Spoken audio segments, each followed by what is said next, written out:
Hello, I'm Jason from Shooter's Shed. Thank you for joining us today while we run through the information you'll need to help pass your practical firearms safety training course.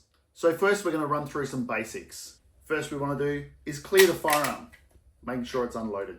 We'll run through that a little bit later. Always treat all firearms as if they are loaded. Even though I know this gun has no bullets in it, my muzzle should never cross across somebody's body. I like to pretend there's a big laser at the front. And that way, I know if it's never pointed at anyone, it's going to be as safe as it can be. Always keep your finger off the trigger. It's called trigger discipline. Now, if you can get used to this and have it as a natural thing, it's going to greatly improve your safety. Only put your finger down onto the trigger when you're aiming and about to fire. If you can keep your finger up like this, it's much safer. Don't rely on a safety mechanism. Just about all firearms do have a safety mechanism of some type, but it is mechanical and it absolutely can fail. So an open chamber, an unloaded firearm, pointing in the safe direction, that should really be your safety mechanism. Only load a firearm when you're at the point you're ready to shoot. So I could have the magazine loaded, action open, and be ready to fire, and that's when I would close the action and get ready to shoot. Be at the range, on the bench, or out hunting, it's a much safer option. It saves me tripping over a log and accidentally discharging a firearm. Be sure of your target and what's behind it. If you're aiming at an animal, don't get fixated on, I've got to get that deer, I've got to get that pig. Think what's behind that animal. Is there a clump of trees and I'm not sure what is beyond the clump of trees? If you don't know the area, don't take the shot. Now, safety flags are a great idea. A lot of clubs do want to use safety flags now. You can get lots of different chamber flags and safety flags. They can be as simple as something which goes in to indicate the chamber is closed. You can even do something as simple as a big long bit of whippersnipper cord pushing down the barrel all the way through until we see it come out into the breech area. That's indicating then that the gun is unloaded. Something like that's particularly important for air rifles, PCP air rifles, and guns which there might be a pellet in the barrel that you actually can't see. It's also a great way to make sure you don't have a stray projectile in there if you think you've had a squib load. And another safety thing that should never be ignored, no alcohol, no drugs while firearms are around. If we're out at a hunt or at the range, when the beers come out, the guns go away first. Very important. Now, when you're loading and unloading a magazine, each particular firearm is going to be different. Each particular firearm might have its own little quirk, but the basics are simple. You've got the back of the magazine and the front of the magazine. The back of the magazine is generally identifiable by these lips. You take your bullet, the back of the bullet goes into the magazine, pushing against the spring. You can use your finger to just push that bullet down so you can load your next bullet in. Give it a tap, and that brings all the bullets back to the back of the magazine. Now, to unload it, you're going to want to put your finger against the spring and push the bullet forward. Push the finger against the spring and push the bullet forward. And then you're able to unload the magazine and make it safe. Next, we're going to run through some firearms and their actions and how we can make sure they are clear and safe. We'll start with some handguns. If you have something like this old pepper box, you want to use something like your whippersnipper cord or a cleaning rod or pencil and just push it into each barrel or chamber and just making sure there's not a load in there. Compare it to the length of the barrel, making sure there's no percussion caps on the nipples on there. If you've got an old single action or double action revolver that doesn't break open, it's the same format. We don't want to go looking down the barrel, so we can just push the whatever we're using to check into each of the chambers and just check it against the length here. A break action revolver like this old Webley, pretty straightforward, opens up this way. A double action revolver like this Smith & Wesson just simply opens from the side there. Now, a single action revolver that takes cartridges, you're going to open at the side here, bring the hammer slightly back and just cycle through and make sure each of the chambers is empty. A self-loading handgun, remove the magazine and then bring the action back. Most self-loading handguns will have a slide release here that also holds it open, and now we can see that the chamber is clear. Single shot pistols, air pistols, free pistols, things like that, a little bit different. Now with this air pistol, this is a Pardini. Now with this one, we open it and it opens up the top chamber here. But because it's an air pistol, we don't actually know if a pellet has been pushed into the barrel. So we can get our cleaning rod or our whippersnipper cord and we can see it coming out the end here. That shows our gun is safe. Next, we'll run through some actions of long arms and how to show they're safe. Your standard bolt action rifle like this Seiko, you're going to remove the magazine and then cycle the bolt. With the bolt out, we can see that there's no bullets in the chamber and the magazine is empty. This blazer here is a straight pull design. With this one, the magazine comes out along with the whole trigger mechanism and it pulls straight back to show it's clear.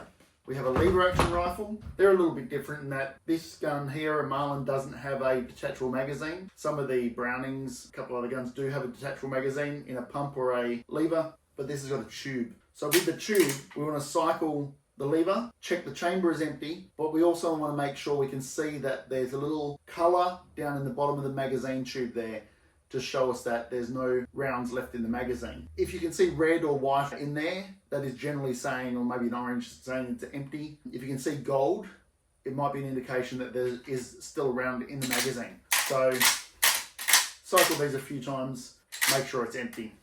Now if you have an old muzzle loader, with this one, you want to make sure that there's no percussion cap on the nipple, but we can't see into the chamber with this one. So what we're going to do, we're going to take a cleaning rod, put the cleaning rod all the way down into the barrel, put our finger where it stops, and now measure that against the length of the barrel here.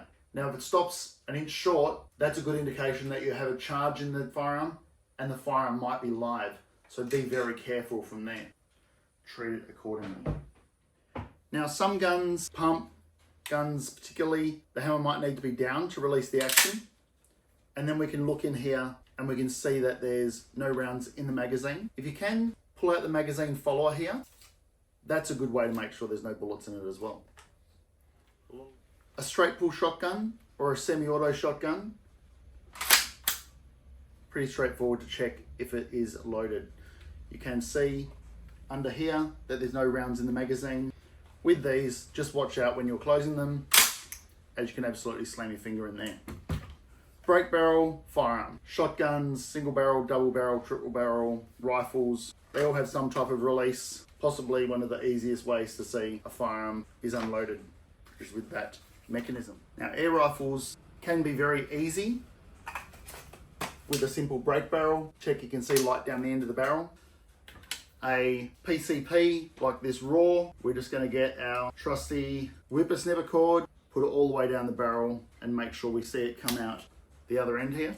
That's clear.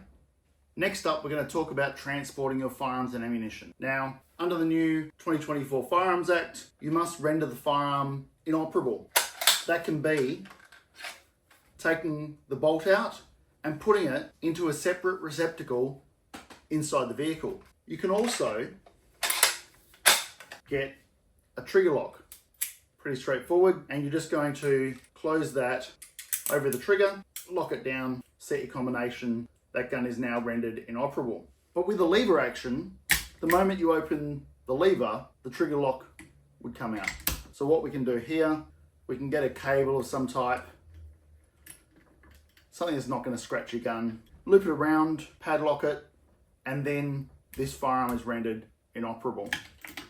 The main effect is that they don't want someone reaching in, grabbing the gun and being able to immediately use the firearm. You must have it covered, it must be covered from view. Best practice would be to secure the firearm, the bag or the case, within the vehicle, connected to the vehicle somehow, but it's not required.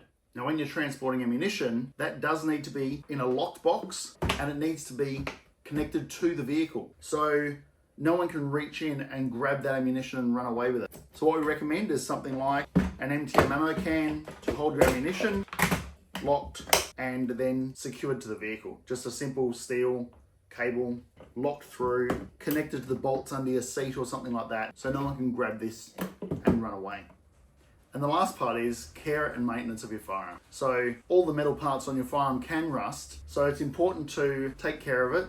I like to keep a microfiber rag and a can of ballistol or something similar and a good quality gun oil near my gun safe. And as I'm putting my firearms away, just give all the contact points a bit of a wipe over, get my fingerprints off them, because they will absolutely cause corrosion. Now, when we're going to clean our firearm, if it's a centerfire or a shotgun, you want to use a solvent to get rid of the plastic or copper buildup. So the first thing you're going to do is run a bronze brush through the barrel. The next thing you're going to do is put the solvent on a cleaning patch. Don't put the solvent with the bronze brush because it will dissolve the copper in the bronze brush. Put the solvent on the cleaning patch, run that through a few times, run clean patches through until the barrel comes out clean. Then a bit of the ballistol onto your cleaning patch and run that through and store the gun. The next time you pull the gun out of the safe, make sure you run a dry patch through the barrel, because if there is oil in that barrel and you fire the gun, the oil can boil and it can bulge your barrel. So we don't want that happening. Make sure you're running a clean dry patch through before you fire your gun. Now, if you're shooting a rimfire and there's a little bit of contention about this one, clean the outside, make sure the action's kept clean, but don't worry about the barrel. Just